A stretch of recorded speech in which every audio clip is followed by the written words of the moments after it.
What's up, fellow movie collectors? Here another video. Be looking at my movies with Ryan Reynolds. Get right into them here.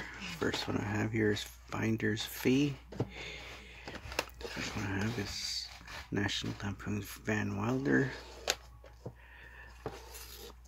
The Inlongs,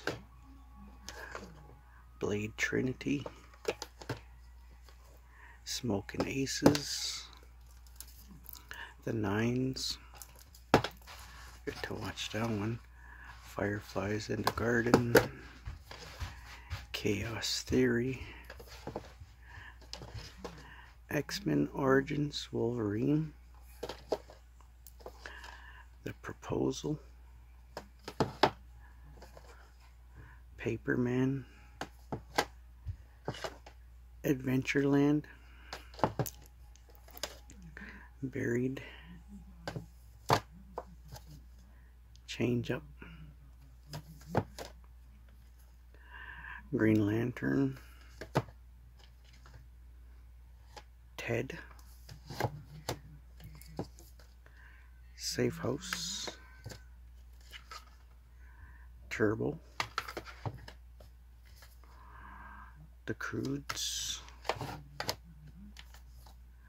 R.I.P.D. Rest in Peace Department, The Captive, Deadpool, sorry, The Hitman's Bodyguard, Pokemon Detective Pikachu, Fast and Furious presents Hobbs and Shaw. I always thought I had Deadpool too. See, that's the reason I do these videos, so I know which movies I have and I don't have. But anyways, this has been my video with Ryan Reynolds. Hope you enjoyed it. Give it a thumbs up. If you haven't already, subscribe to my channel for more upcoming videos. And if there's an actor, director you'd like to see, leave it in the comments and I'll try and get to it as soon as I can. Thanks for watching.